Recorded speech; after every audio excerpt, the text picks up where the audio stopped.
Dobre, dajme si ešte nejakú minútku, dve a začali by sme s prieskumom. Ja ešte možno predtým, ako by sme začali, dám také základné intro. My sme o tomto prieskume začali diskutovať ešte na jar s Michalom, pretože Michal je vášnivý cyklista. Prepracoval sa tiež na Tour de France. Na letáp. Prosím? Tam sa každý prepracuje, keď si kúpi vstup, nie? Asi áno, ja neviem. Takže Michal je duchom športovec. Preto vlastne sme sa rozhodli aj spolupracovať s Michalom, pretože na to, aby ste urobili dobrý prieskum, potrebujete aj poznať ten šport. Ja som s Michalom pracoval už na hokejovom zväze, kde nastavoval nám prieskumy. Pracujem s ním aj teraz. Takže ten prieskum sme začali tvoriť niekedy v marci a zber prebiehal počas letných mesiacov. Čiže zachytili sme viac menej, či už to boli majstrovstvá sveta, či to bol Tour de France, všetky veľké veci, majstrovstvá Európy do 21 rokov. Takže výstupy sme mali okolo 15. septembra. No a už sme len čakali na takú tú vhodnú dobu, kedy to môžeme odprezentovať. Teda nechávam slovo Michalovi a Patricii, aby vám porozprávali o tom, čo som hovoril na začiatku. Fokusovali sme sa aj na generáciu Z a v určitých veciach sme vedeli porovnávať výsledky z roku 2020. Takže nech sa páči, je to vaše. Ďakujem. Aha, tak nič. Kde začínam? Dobre, tak predstavili Michala, toho už tým pádom nemusím, mňa nepredstavili, takže ja som tu za tie novodobé športy plážovej hádzanej. Tu vidíte, že teda naozaj ten šport nie je len, že robíme prieskumy, ale vieme sa aj do nich zapojiť. Ja som ťa predstavil na začiatku. A už nie teraz, to je v pohode. Dobre, poďme rovno teda na prieskum, ale ako už aj Vlado spomenul, tak realizovali sme ho v polke augusta na reprezentatívnej vzorke slovenskej populácie a zároveň sme mali navýšenie o pohľad na generáciu Z, pretože sme sa dozvedeli z iných dát a taktiež aj z Vladovho pohľadu, že táto generácia je tá, ktorá v najbližšej dobe teda bude vychovávať ďalšiu generáciu a zároveň sa ukazuje a uvidíme, či sa to potvrdilo alebo nepotvrdilo v prieskume, že nemá ten vzťah k športu ako takému.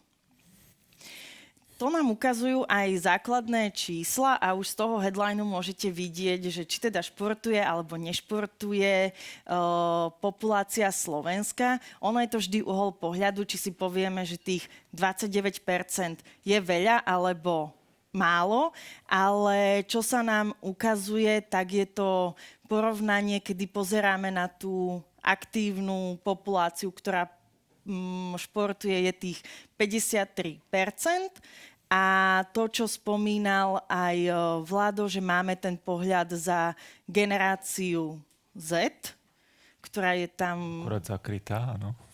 Tam hore.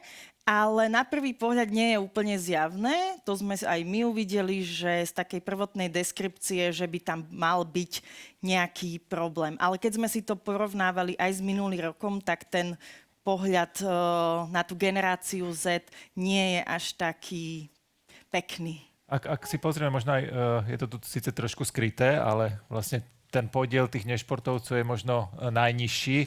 Ono to samozrejme s vekom ide aj s nejakým zdravím alebo s tým, že čím sú ľudia starší, tak už niektorí nevládzu, preto tam rastie ten podiel nešportovcov. Ale keď si pozrieme tú generáciu Z a tých intenzívnych športovcov, tak tam je to nižšie, ako je to úplne v tom produktívnom veku. To je taká prvá vec. A samozrejme k tomuto športovaniu a tých 53% je to samozrejme deklarácia a ten podiel tých ľudí, ktorí by sa možno takto aj chceli vidieť, ale je dobré pozrieť sa potom na nejaké dlhodobé trendy, ako to smeruje a kde to smeruje.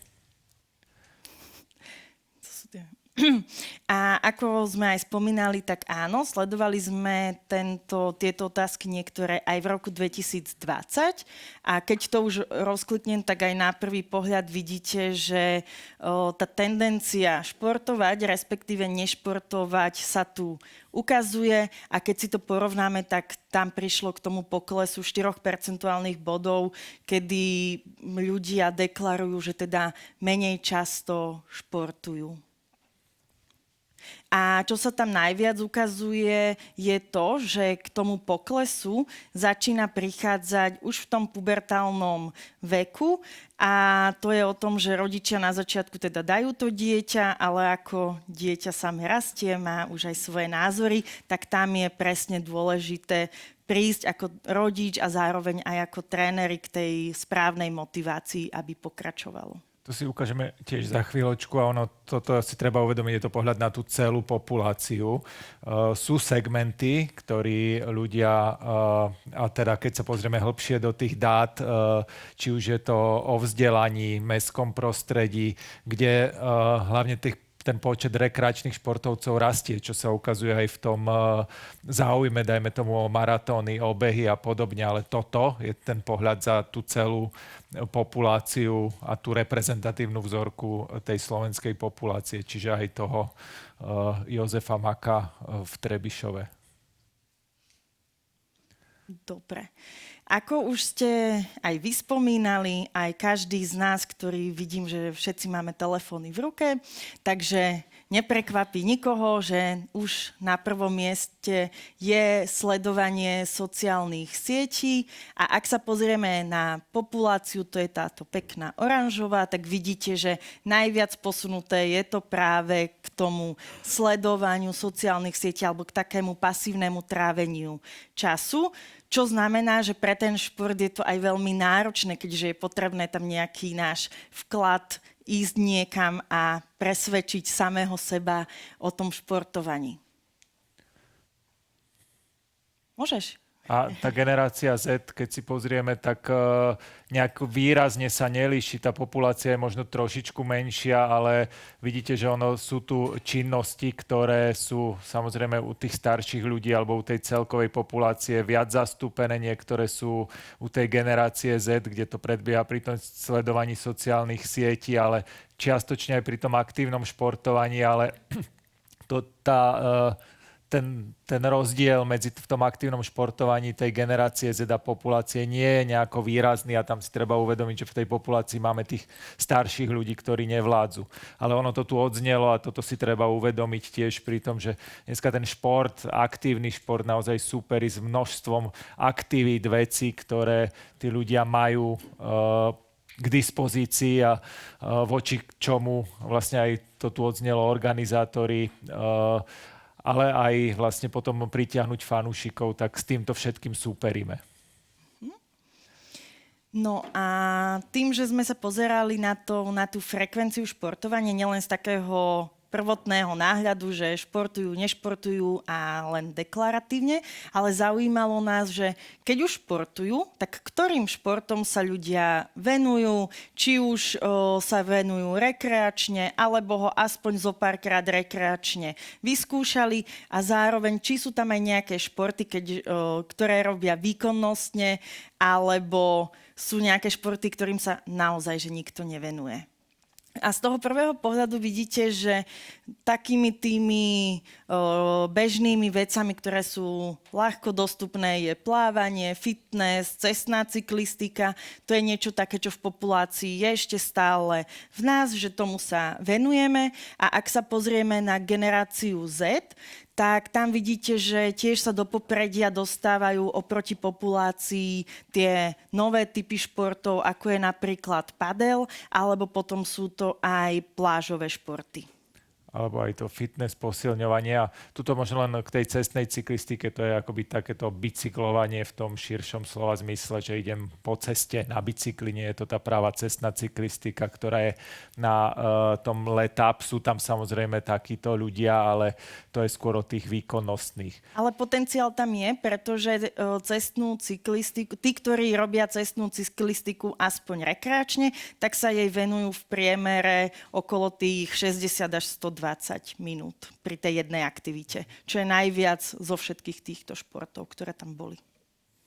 A keď si to pozrieme, ešte ak môžeš asi prepnúť, že vlastne venujem sa tomuto športu, aspoň jednému tomu športu sa venuje rekreačne dneska 35% populácie, v generácii Z je to 40%, ale je to ťahané aj tými novými a športami, ktoré vlastne sú aj rozdielne oproti populácii. A keď si pozrieme tak, že výkonnostne, tak sú to 2 až versus 4%, kde to je nielen teda profesionálnej úrovni, ale aj výkonnostne, že už je to pravidelné a chcem tam a mám tam nejaké ciele. A tieto percentá tiež nejakým spôsobom sa v tej populácii hýbu, ale tiež nie výrazne, keď si to porovnáme s nejakými dlhodobými trendami, že by to narastalo násobne. Ono to narastá, ale nie nejako výrazne. Ďalej sme sa pozreli na športy, že čím sa ľuďom spájajú, aby či už jednotlivé firmy alebo agentúry, ktoré sa venujú rozvoju daných športov, vedeli, že akým spôsobom potom ich komunikovať tomu širšiemu publiku, tak sme si pripravili také dátové vizitky pre jednotlivé športy. Vyťahli sme do popredia hokej, futbal, basketbal, cyklistiku a tým, že som ja pripravovala prieskum, je tam aj plážová hádzaná. Respektíve, aby ste aj videli možno taký akoby menej frekventovaný šport, ktorú aj tú plážovú hádzanú sme tam dali aj kvôli tomuto, aby sme mali to porovnanie voči vlastne. No a keď sa na to pozrieme z toho, že čo je také typické alebo čo je tou vizitkou jednotlivých športov, tak vidíte, že ľudia, to čo sa hovorí o cestnej cyklistike alebo o cyklistike celkovo, že áno, je tam tá fyzická náročnosť, zároveň aj časová náročnosť, plážová hádzaná, ale celkovo plážové športy sa spájajú s tou zábavou. Nikoho podľa mňa neprekvapí, že popularita v komunite a športové zázemie je práve najvyššie pri futbale. No a obavy zo zranenia a finančná náročnosť, tak tam najviac dominuje práve hokej. A podľa tohto potom jednotlivo si aj ľudia vyberajú, že keď niekoho motivuje tá zábava, tak už ten daný klub, alebo daná agentúra, alebo značka vie, ako môže zvoliť tú svoju komunikáciu, aby oslovila čo najširšie publikum. Čo motivuje ľudí športovať? No, takže okrem toho, čo sme si ukázali, tak pri generácii Z, čo bolo aspoň pre nás také prekvapivé, bolo, že je to vo väčšej miere ako pri ostatných práve vzhľad. Aj keď vidíme, že zdravie, že tých 67, ale pri nich aj v otvorených otázkach vypisovali, že je to preto, aby vyzerali dobre, aby sa páčili, takže ten vzhľad je tam veľmi dôležitý. Jasné, že potom nasleduje ten relax a s tým spojené, že sa budem cítiť dobre, budem mať menej stresu. A ak si to porovnáme s ostatnými generáciami, tak vidíte, že ten vzhľad naozaj v tej generácii Z je niečo, čo riešia. Pri baby boomers je to relax najviac, ale všetky sú veľmi podobné. Neviem, že či ešte ty máš. Samozrejme to zdravie rastie s tým vekom, hej. Keď si to pozrieme, tak tam samozrejme si to uvedomujú, hej. Že ma to buď motivuje, alebo limituje. Áno. No a prečo ľudia nešportujú, alebo aké sú tie výhovorky, tak samozrejme tou najčastejšou výhovorkou je nedostatok času a to vidíme, že už nejde tak naprieč zdravotný stav pri tých baby boomers, alebo čím starší som, tak je tým najviac limitujúcim faktorom, ale pri tých mladých, ak si to pozrieme, vlastne aj tá generácia Z, aj generácia Y, tak tá deklarácia bariéry je najmä o nedostatku času. A s tým súvisí aj to, čo ste videli, jeden z tých úplne prvých slajdov, že ak sme sa pozerali na tie aktivity, ktorým sa venujú ľudia a mladí, tak ste videli, že tam ten zoznam pred tým športom bol pomerne rozsiahly, takže je to aj z toho, že nie je dostatok času. Krátko a tá záverečná správa potom obsahuje aj ten pohľad na deti. Teraz si pozrieme vlastne, ako športujú, nešportujú. Pozerali sme sa aj na generáciu Z, ale vlastne pýtali sme sa aj rodičov na ich deti, aj teda na menšie deti. Ten prieskum bol realizovaný od 16+, ale teda pýtali sme sa aj na mladšie deti rodičov. Čiže tuto je, že či športujú deti, vidíte, že je to podobné, respektíve tu je až 46%, ktoré hovorí, že nie, ale že je to podobné v tom rozložení tej populácie, kde sme si hovorili, že je to 53% tých športujúcej populácie, čiže to zrkadlo, či športuje rodič versus športuje potom dieťa, tak je tam jasné. Čo je zaujímavé, akým spôsobom, teraz by som asi upriamil tú pozornosť na to červené, keď si pozriete do 6 rokov, potom tí rodičia privedú tie deti k športu aj organizovane, aj neorganizovane, ale potom sa to zase vracia na tú úroveň toho, ako je vlastne aj tá dospelá populácia. Čiže tie deti v tom sa nepodarí udržať tak, možno ako by sme si predstavovali, alebo objavuje sa tam to zrkadlo, ktoré som spomínal. Tie najčastejšie športy samozrejme sú podobné, ako je to na tej populácii: plávanie, futbal, bicykel, potom teda fitness alebo posilňovanie, čo vlastne u tých detí, a ktorým sa venujú výkonnostne, tak logicky ten futbal je tým najmasovejším alebo najrozšírenejším športom, ktorý tam nejakým spôsobom organizovaný je, ktorým fandia deti. Toto opäť sa ukazuje, pozrieme si o chvíľočku aj to fandenie, ale futbal a na Slovensku teda ten fenomén ľadového hokeja, ktorý tých fanúšikov stále dokáže pritiahnuť. Ako a kto privedie deti k fandeniu, tak je to o rodičoch, čiže to ja je vlastne rodič, a potom vidíte, že s odstupom nastupujú kamaráti alebo spolužiaci, prípadne potom starí rodičia. Čiže aj to, či budú a ako budú deti fandiť, tak závisí do veľkej miery od rodičov a od tých vzorov, ktoré majú najmä teda v rodine. No a ukazuje sa tiež tá závislosť, my si to pozrieme, ak tie deti a tá rodina vôbec nemá to aktívne nastavenie k tomu športu, tak nemá nastavenie ani k tomu fandeniu.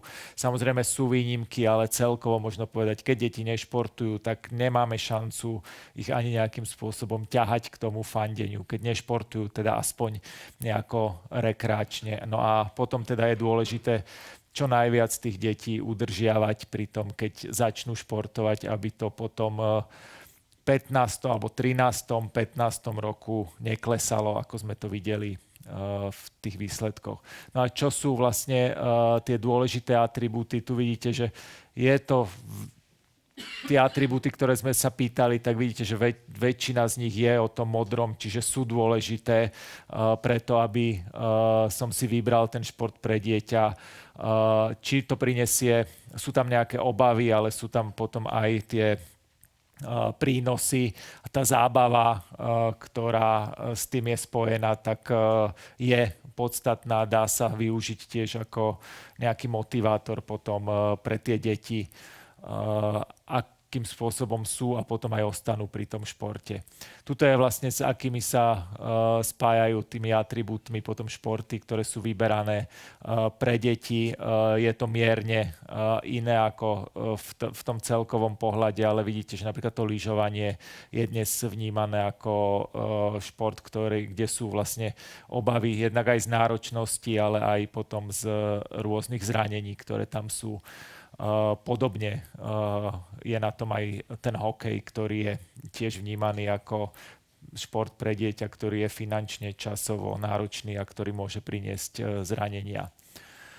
No a tento pohľad na deti, ale aj na fanúšikovstvo a šport my sme spojili vlastne do tej veľkej analýzy, a tá štúdia umožnila potom vlastne rozdeliť tú populáciu na nejaké kategórie alebo segmenty vo vzťahu k športu, čiže tí ľudia, alebo celú tú populáciu si môžeme potom aj pre marketingové účely rozdeliť na nejaké také základné 4 časti, kde tá záverečná správa vám potom toto ukáže, ale keď si pozrieme, na jednej strane máme nejakých tých výkonnostných športovcov alebo tí, ktorí naozaj ten šport berú vážne a sú často aj zanietenými fanúšikmi, čo je vlastne menej ako 10% populácie. Nie sú to samozrejme profesionálni športovci, ale sú to tí naozaj intenzívni športovci versus takí, ktorí sú vlastne tí príležitostní s pasívnym fanúšikovstvom, kde je to naozaj len občasné. A samozrejme to potom tiež tam vidíme tú závislosť, že aj to, že si pozriem pasívne alebo budem fandiť tomu športu, tak je veľmi okrajové. A zároveň ešte, keby si to vrátil, tak my sme na to segmentáciu strávili veľa času aj pretože ten vzťah je závislý aj športovanie, aj fanúšikovstvo. Tak aby sme to dali celé dokopy, tak aj s kolegyňou Niky sme robili na tom, že ako najlepšie to napasovať, pretože sa nám zdá, ukazovala, že áno, že je tam tá závislosť medzi tým, že ak športujem, tak aj fandím. Zároveň sme vytvorili také persony, ktoré sa dajú ľahko uchopiť a pochopiť. A tu je napríklad jedna z nich, zaneprázdnená fitness nadšenkyňa z mesta, kde vždy je popísané to, čo je pre ňu typické. To znamená, že už má deti, má vysokoškolské vzdelanie, má iba taký obmedzený čas na to, aby mohla športovať, pretože vidíte, že má deti, zároveň čo sú tie športy, ktorým sa venuje, koľko dáva mesačne do toho športu a tiež je tam aj to, že akým spôsobom sleduje športy. Takáto predstaviteľka je to, že sleduje hlavne reprezentáciu a hokej a futbal, taký ten typický pasívny fanúšik. A tu, ak sme aj vlastne tiež v tej prvej prezentácii odznelo, že priťahujeme ženy do športu, akým spôsobom, tak toto je jeden ten segment, kde naozaj výrazne rastie aj ten záujem o či už behy, podujatia, takého aktívneho zúčastnenia sa aj rôznych eventov. Na druhej strane to fanúšikovstvo je viacej pasívne v tomto prípade. Oproti tomu máme výkonnostne zameraného Michala, ktorý doslova žije tým športom, sleduje aj naživo, venuje sa tomu aj na štadióne, cez mobilné aplikácie, webové stránky, že naozaj toto je ten, ktorého by chceli mať kluby vo väčšine, alebo taký ten core fanúšik nejakého konkrétneho klubu a zároveň je to aj nadšený športovec. A takto je vytvorené pre všetky ostatné persony. Kde sa s tým dá pracovať potom aj pre marketingové účely, či už firiem, organizátorov, alebo potom aj samotných klubov a organizácií. No a keď sa pozrieme detailnejšie na ten fenomén fanúšikovstva, čiže ako fandíme, tak tu máme tiež vlastne rád športov, kde sme sledovali nejaký vzťah ľudí k tomu, že či ich obľúbujú, alebo naopak ich vôbec nepoznajú a nemajú radi. Tak vidíte, že je to znova rozdelené a veľmi rozbité medzi množstvo športov. A keď si aj pozrieme to poradie alebo názvy jednotlivých tých športov, tak vidíte, že väčšinou, že to, čomu sa venujem, tak to aj sledujem. Samozrejme sú tam tie rozdiely, ale v mnohých tých športoch, ktoré a nemôžeme tu mať teda jazdcov Formule 1, ale aj to je šport, ktorý môže pritiahnuť, dajme tomu k tomu širšiemu motošportu, tie deti, kde sa opäť ukázala tá závislosť. Ak toto sledujem, fandím tomu, tak mám potom tú väčšiu afinitu alebo viac zhliadam aj k tomuto športu. No a my sme sa potom pozerali, ktoré tie športy sú, dajme tomu, na ústupe z pohľadu tej populácie, ktoré sú naopak tie nastupujúce. A tu vidíte Aj farebne sme to odlíšili, aby ste videli, že tie, ktoré teraz naozaj majú ten najväčší potenciál v širokej populácii, potom to sú tie floorball, plážový volejbal, e-športy a aj oktagon a MMA. Potom sú tie, ktoré majú o niečo menší, to sú tie všetky ostatné a potom tie klasické, samozrejme, tak tie nie sú, že ubúdajú, ale je to niečo, čo je ten must. To je ten ľadový hokej a futbal. Ktoré sú už dnes tak silné na Slovensku z pohľadu toho vzťahu alebo toho fandenia, že vlastne sú už takto vnímané. No a my by sme ešte teda pár vecí povedali o tom, kde populácia sleduje info o športe. Teraz by som vám len chcel ukázať, taky nejdeme podrobne prechádzať tie športy, ale všimnite si populáciu Slovenska a jednotlivé športy, že teda televízia a potom sociálne siete versus tie podiely tých plôch, ktoré sú v generácii Z, kde tej zelenej farby je o mnoho menej tých televízií, ale naopak tých sociálnych sietí je pri tých jednotlivých športoch, pri tej generácii Z o mnoho viac. Takisto aj nejakých špecializovaných portálov. Vidíme to na rôznych dátach, ktoré nám to ukazujú. Môžeme toto potom pozrieť podrobne pre šport, ale že naozaj tá nastupujúca generácia je už o nejakom naozaj tom multichannel a nie len teda o televízii a musíte byť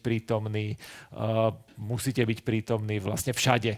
A keď si to pozrieme zo sociálnych sietí, tak opäť populácia Slovenska Facebook, áno, a YouTube. YouTube je dneska nastupujúci fenomén, ktorý naozaj dokáže už nahradzovať televíziu a možno silnejšie, ako si dokážeme dneska priznať alebo vidieť. Ale opäť si len pozrieme tie plochy, tak generácia Z, samozrejme ten Facebook je tam silný, lebo je celkovo, ale je to už Instagram, je to TikTok a je to akoby viac rozbité a opäť sa potvrdzuje to, že pre tých mladých musíte byť prítomní všade a musíte zaujať na viacerých platformách a byť naozaj veľmi silný. A zároveň je tam silný aj ten Instagram, čo znamená, že tí ľudia, alebo tí mladí ľudia, oni neprejdú že z telky hneď na YouTube, ale sa to doplňa s tým Instagramom a tými klipmi, ktoré sa robia zo zápasov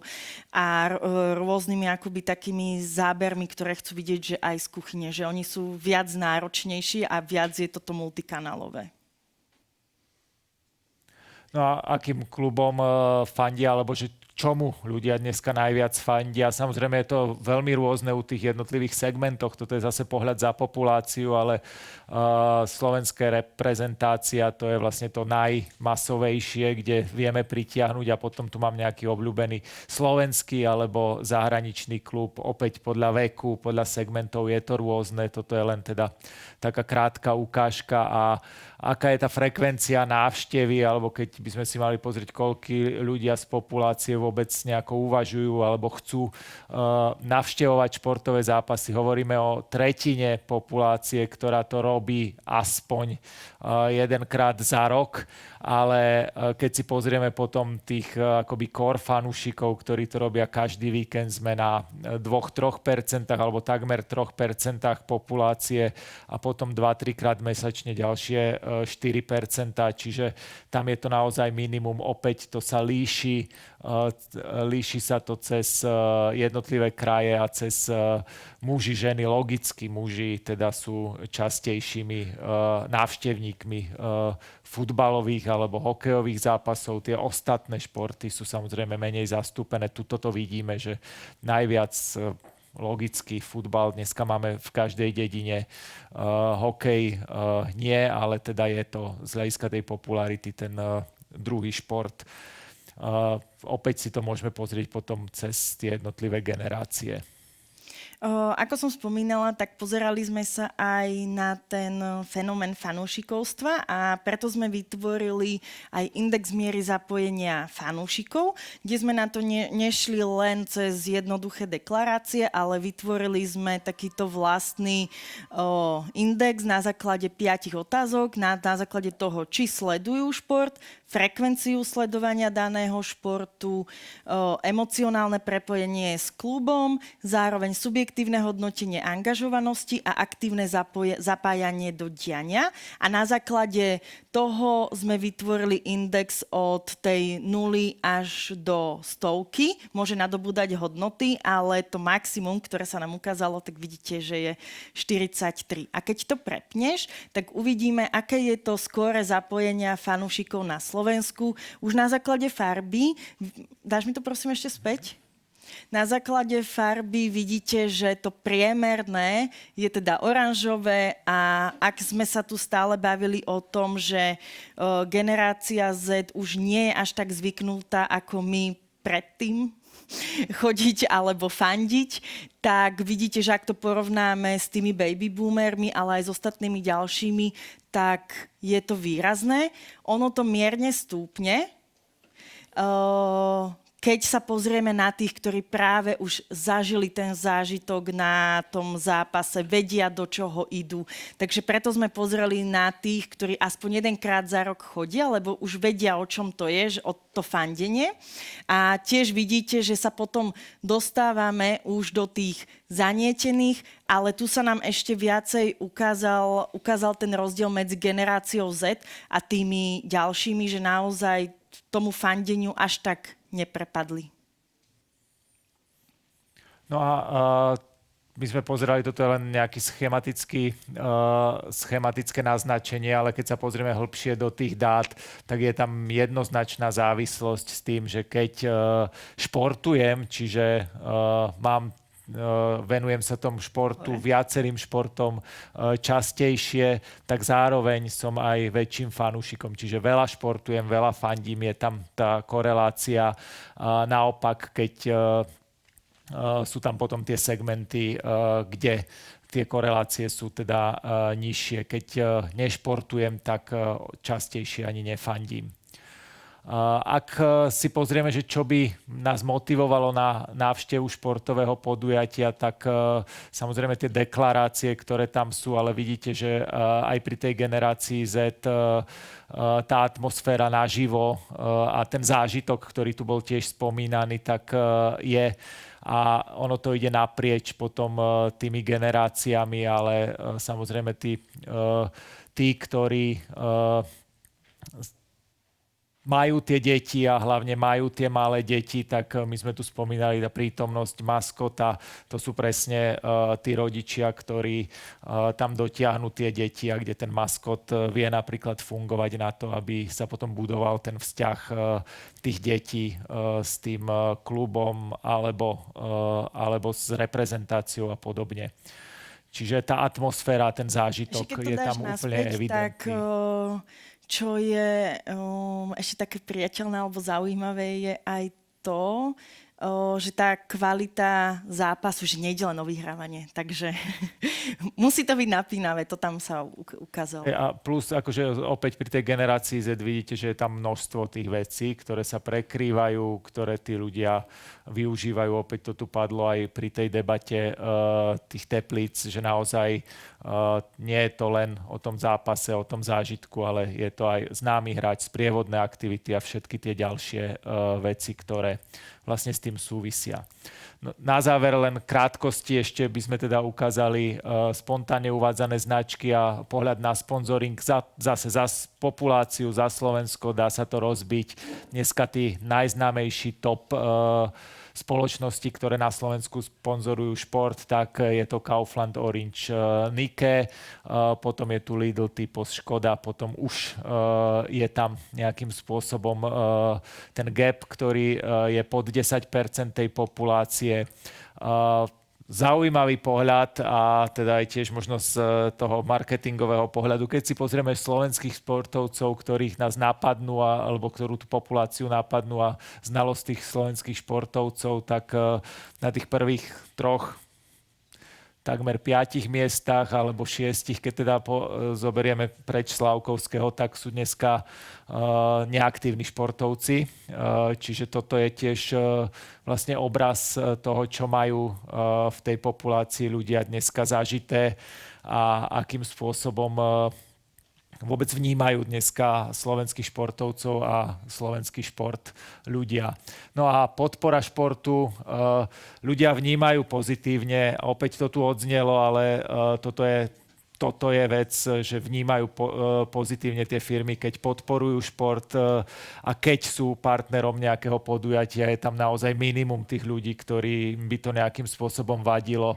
A naopak tú podporu zo strany štátu dneska podobne ako mnohé oblasti podpory štátu vnímajú skôr negatívne, alebo toho, ako prispieva ten štát do športu, je to skôr negatívne. V krátkosti teda len zopakujem to, čo sme dneska povedali. To aktívne športovanie na tej celej populácii Slovenska dneska skôr stagnuje. Motiváciou však, ako pritiahnuť ľudí, je zdravie, fyzická kondícia, ale aj duševný relax, ktorý, keď si to zase porovnáme s nejakými prieskumami spred 5-10 rokoch, toto tam nebolo. Výhovorkou najčastejšou je teda nedostatok času. Top športy, ktoré sme si povedali z hľadiska toho, že sa tomu ľudia dneska venujú. Tá cyklistika je naozaj v tom bicyklovaní. Závislosť a to zrkadlo, ako dospelí, tak to zrkadlia tie deti. A to isté šport versus fandenie a pritiahnutie si to. Tá závislosť tam je. Dominantné športy s rastovým potenciálom a tá podpora zo strany súkromných firiem dnes je vnímaná pozitívne a má zmysel, čo sme videli tiež s tým, že to môže priniesť teda nie len tie finančné výsledky, ale aj to pozitívne vnímanie tej danej firmy a podporu reputácie tej firmy. Toľko za nás. Ak máte otázky, tak sme všetci k dispozícii aj tuto s Vladom a Palim. Ďakujeme.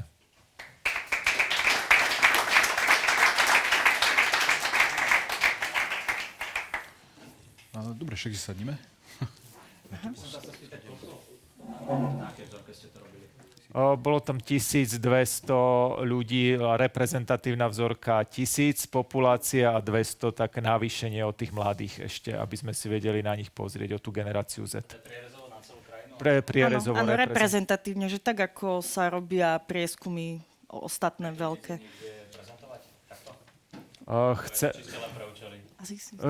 Chceme to aj širšie, aj vlastne poskytovať ako voľnopredajnú štúdiu. To spoločne, lebo organizovali sme to spoločne vlastne s Overtimeom a chceme to dať aj ako voľnopredajnú štúdiu, aj možno širšie publikovať. Ono je to... Kľudne sa pýtajte. Teda mňa by zaujímalo, že ako vyzerala tá otázka, kde sa pýtate na tú popularitu športu. Či je otvorená? Či tam si tí ľudia môžu napísať? Nie, nebola. My sme im tam dali zoznam športov, ktoré sme vybrali. Hej. Vy ste vybrali tie športy? Áno. Ja sa pýtam preto, lebo ja som tu za triatlon a myslím si, že je to dosť populárny šport a vôbec tam nebol ani spomenutý. Tak preto sa... že keď tak dajte potom na výber asi do všetkých športov. Moje také odporúčanie. Ja to vysvetlím. Ja som robil ten podklad z prieskumu, ktorý robí MML TGI. Neviem, či ho poznáte. Ten prieskum robí sa na nejakej štvrťročnej báze a vlastne sme vygenerovali nejakých top, 12-15 športov, ktoré z toho vyšli. A potom sme len doplňali také, ktoré sme sa rozhodli, že dáme to ako benchmark, jak je plážová hádzaná alebo niečo také.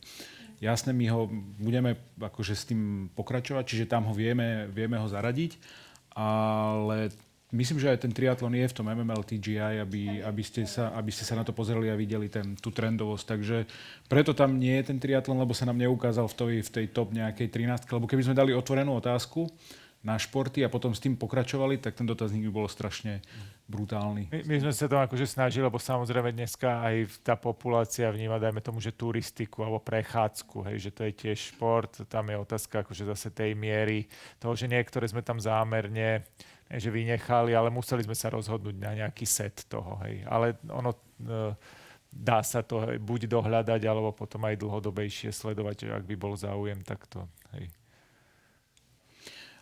Ja sa opýtam takú vec, ktorá vlastne vyšla. Asi je to aj vidieť. Ja som včera bol na zápase aktívne basketbalové ženy, keď hrali Poľsko proti Slovensku.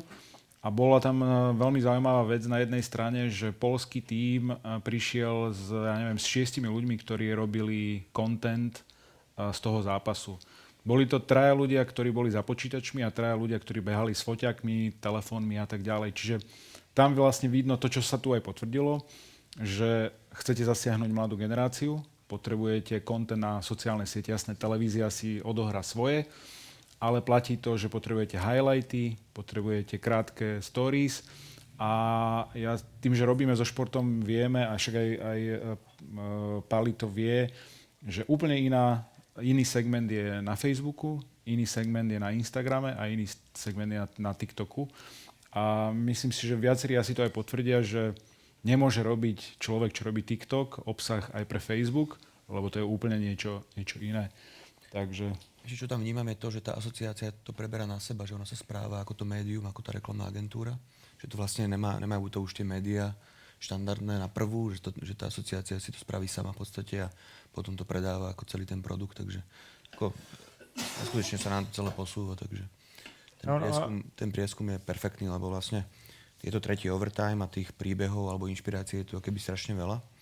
A potom, keď ešte k tomu dostanete data, tak ono vám vlastne, tam sa vám to len akoby potvrdí a potom tí ľudia na marketingu majú obrovské množstvo akoby nábojov na to, ako presvedčiť toho svojho šéfa alebo toho partnera, to aby to podporil, lebo naozaj, že keď niekto vidí len tú inšpiráciu, tak možno si povie, že OK, ale to sa podarilo im, lebo to tam je nejak špeciálne, ale ako náhle to vidí na dátach akoby celej populácie alebo celého sveta, celého Slovenska, to získava úplne inú hodnotu, takže ja veľmi cením ten prieskum. Kľudne sa pýtajte, ak máte otázky, lebo tým, že my sme s tým prieskumom pracovali, tak my sme si veľa odpovedí našli v tom prieskume. Je jasné, že Slovensko je futbalové, hokejové.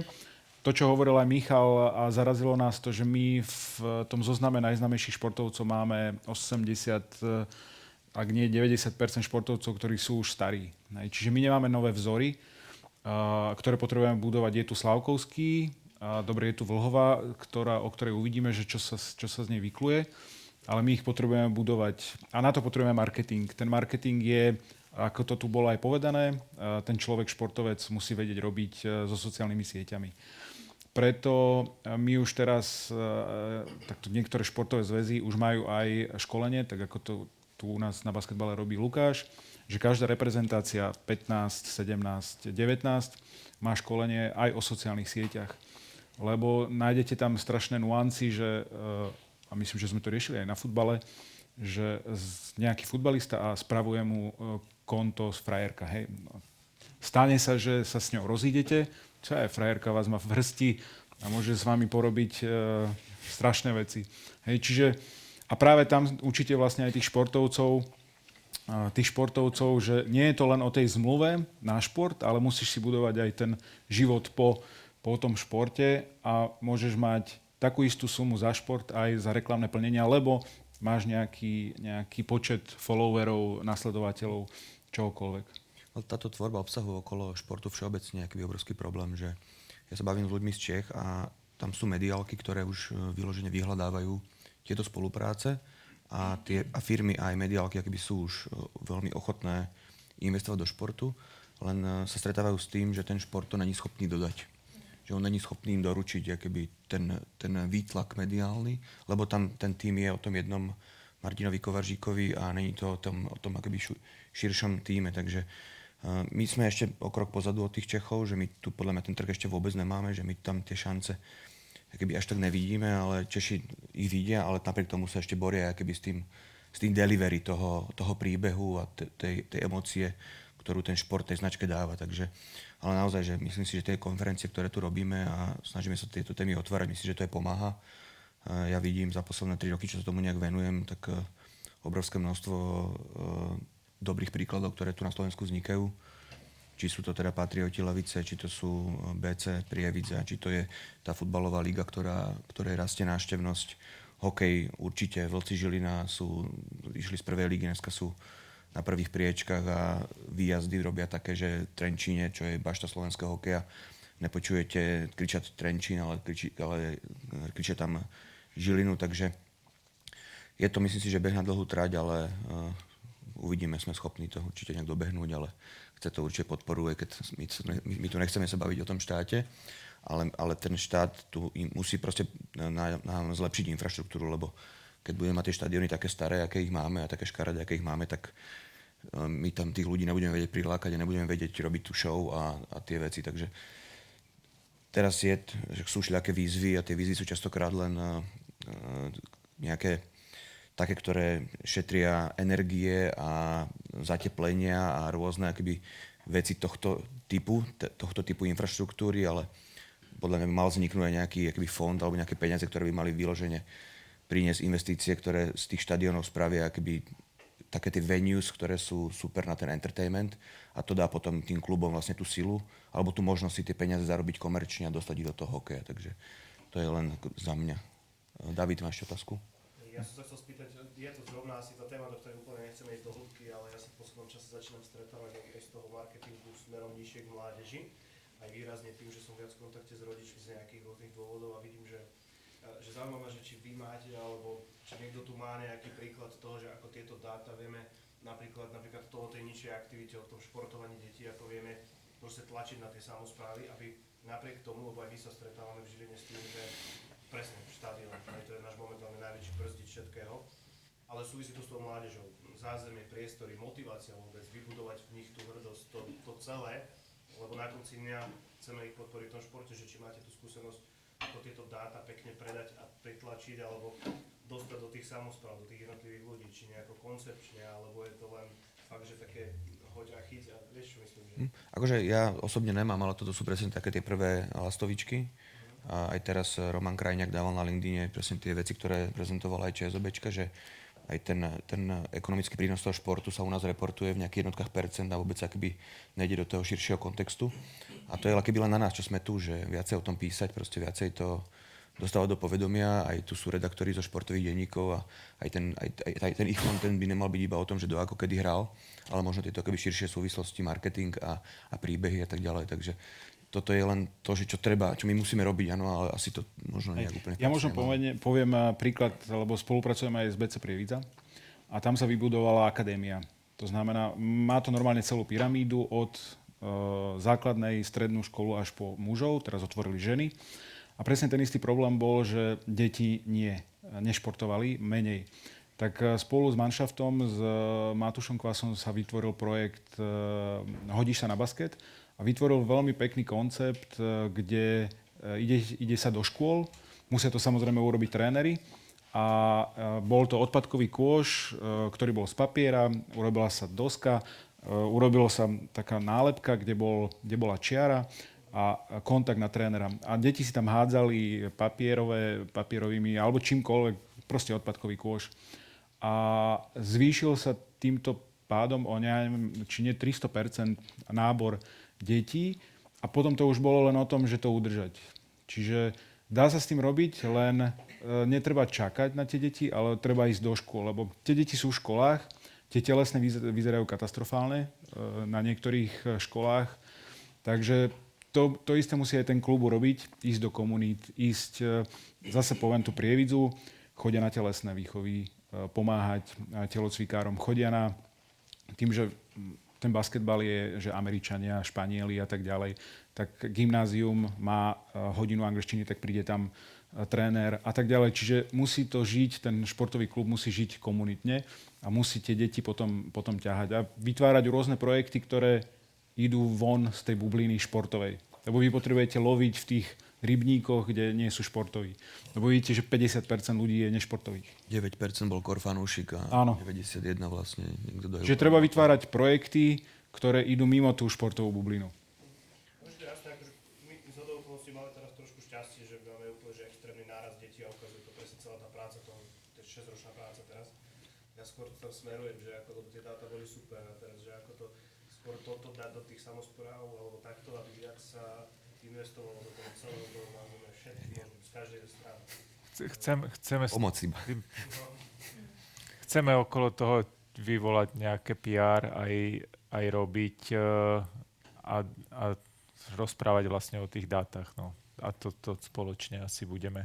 A v podstate tie dáta sú ešte výrazne detailnejšie, že my sme teraz ukázali akoby len taký Vrtuľník. výsek, ale ideme tam do hĺbky aj tých športov, aj fanúšikovstva, aj potom detí a aj sponzoringu.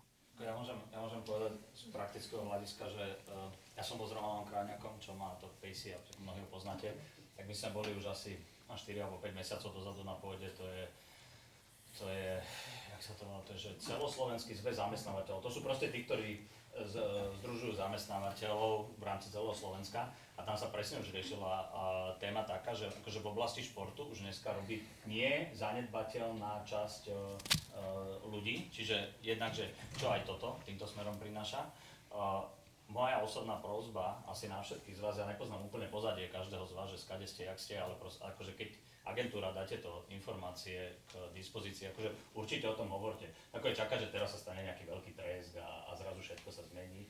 Len ja už som sa zúčastnil za posledné obdobie, že veľa podobných konferencií. Ja si ani nemyslím osobne, že my máme problém s popísaním problému. My máme problém s tým, že to potom už reálne dáte do tohoto. No a takže všetci sa pri moc podľa mňa spoliehame na štát. Že proste každý musí začať od seba v rámci svojich možností, ktoré má niekde na tých príkladoch, ako ukázať.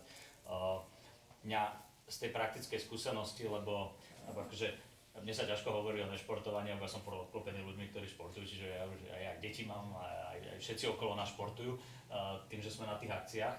Ale s výnimkou toho, že som fakt že prekvapený, že tá generácia Z, myslel som si, že to je oveľa horšie.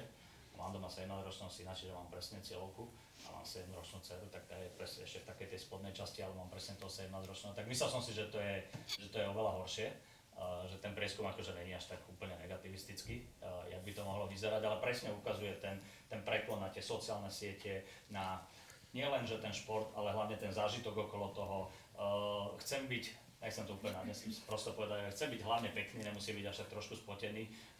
Čiže tam bol presne vidieť, že tým starším nevadí vôbec, keď sú spotení, tričko a tak ďalej. Nový musí byť pekne vyňuňuškaný, pekný, akože aby bolo vidieť, že trošku niečo porobil, ale akože zase nemusím s prepáčením úplne smrdeť od potu.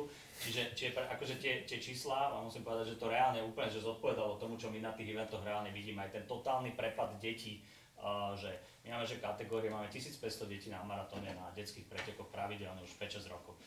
A proste my to vidíme, že v tých detských kategóriách do 5, 6, 7 rokov, kým aj tí starí rodičia všetci prídu, kokos nárasty neskutočné. Tam máme proste deti preliaty. A potom, jak to už ide dole, že 10, 11, 12, 14, 15 tých už dávame do jednej kategórie, lebo tých nám tam beží, že v tých prvých kategóriách, že 300, 400, tých potom ďalších, že 20, 40. A to už je presne, že už ho to nebaví, kamaráti iné, sociálne siete, ďalšie aktivita a tak ďalej, že my z nášho pohľadu vidíme, že totálne nám uchádza, preto aj som prekvapený, že vy tiež cielite na tú Z-ko a aj tam to bolo dobre vidieť, že nám úplne uchádza generácia a ja sa bojím tiež akože pro futuro, že či nám generácia dneska 15 až 23, lebo potom oni po tej vysokej škole zase v kolektíve zase majú nejaké návyky, zase sa k tomu športu akože všetci vracajú, už to je aj trendy, už to je štýlové, ale proste v tom veku 16, 17, 18 je trapný. Je trapný a kokos je 1,5 iných vecí, ktoré robí. A ten prieskum to fakt, že úplne ukázal, že keď ste mali záujem, ja vám doplním na reálnych príkladoch všetko, čo ste tam v tých číslach dali, čo nikdy som si to tak neuvedomil, len proste tiež to máme len tak pocitovo, ale akože sedí to fakt jak ryb na šebel. Fakt s výnimkou toho, že som si myslel, že tá generácia Z je na tom ešte horšia. A totálne úplne zásada je, čo robia rodičia, robia deti, že tí rodičia vedú totálne tými deťmi, áno, aj vo vzťahu k fanúšikovstvu a klubizmu a tomu všetkému, ale aj vo vzťahu k účasti na eventoch.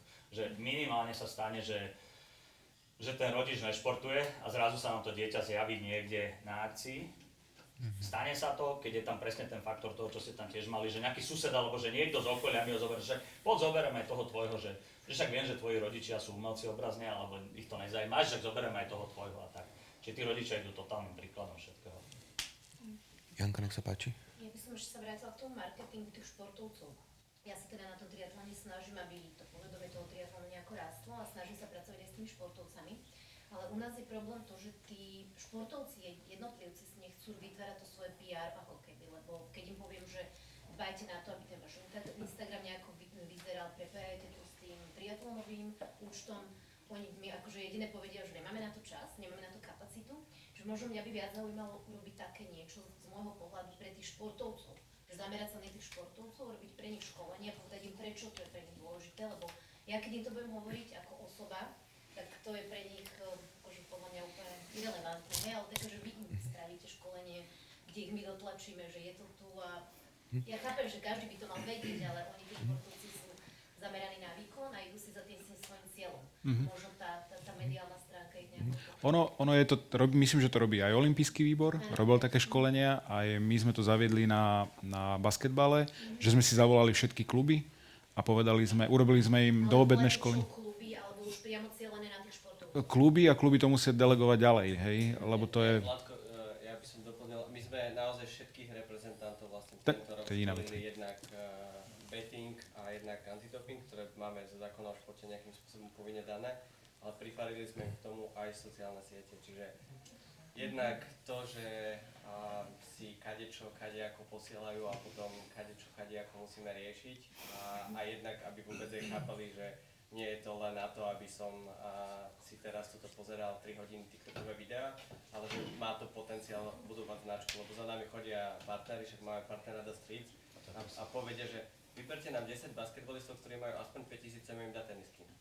A ja sa pozriem na našich reprezentantov a nemám koho. No, to je presne. Čiže podľa mňa ale akože základný problém je to, že dneska všetci, tí tvoji, aj naši bežci, však máme aj my bežecký klub, oni všetci čakajú, že niekto príde a tie peniaze dá. Akože prevažnej miere štát, keď ne štát, tak niekto a niekto by tie peniaze mal dať. Ale podľa mňa by bolo dobre, keby prišli tu aj nejakí zastupcovia partnerov, akože firiem súkromných a povedať, že čo je pre vás zaujímavé na to, aby ste takého športovca podporili, lebo že 9% sú výkonnostní, podľa mňa ešte to sú že profesionálne sa venujúci, tváriaci sa výkonnostní, my časných voláme, že wannabe športovci a potom je tam možno, že 2-3% takých, že reálnych športovcov, lenže to je podľa mňa už dneska je dôležité, aby partner povedal, že OK, že ja ťa podporím, ale ja od teba potrebujem takéto správanie, takéto aj výsledky, samozrejme, však to je o športe. Ja to viem aj z tej súkromnej sféry a vieš, ale teda z tej, že ja robím aj, hej. Čiže ja im to viem podať aj z toho biznisu a ešte im to viem aj takto podať, ale... Ale oni musia pochopiť to, že oni dneska, keď sa nepredajú v dobrom slova zmysle, tak akože ich športový výkon v krajine, ktorá sa volá Slovensko,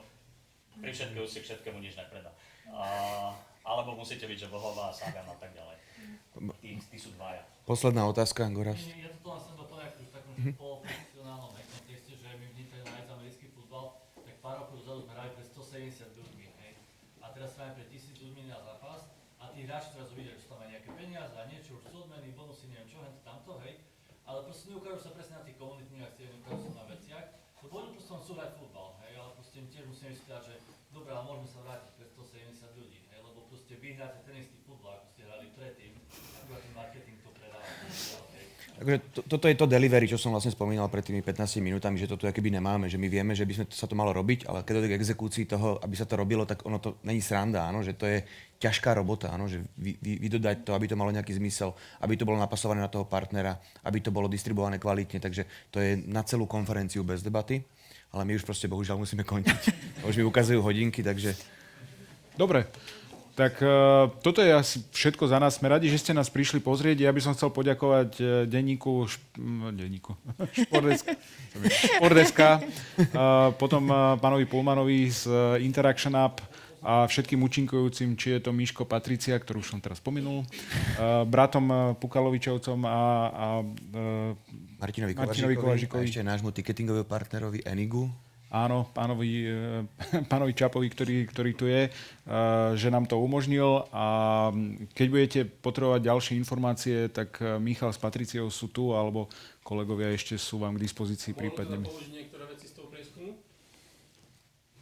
Čiže kľudne, toto bola 3. konferencia, z prvých 2 konferencií sú videá na našom YouTube. Ak vás niečo zaujalo, ak sa vám niečo páčilo, tak prosím, nájdite si čas, napíšte o tom, či už na Facebooku alebo na LinkedIne. Hovoríme, že jediná vec, čo nám chýba, je ešte trošku väčšie povedomie o týchto všetkých problémoch, ktoré sme si tu dneska povedali, takže to je tak trošku ešte prosba na vás. Ďalší overtime určite bude. Dáme vám vedieť. Sledujte Sledujte naše Instagramy. Dobre, ďakujeme.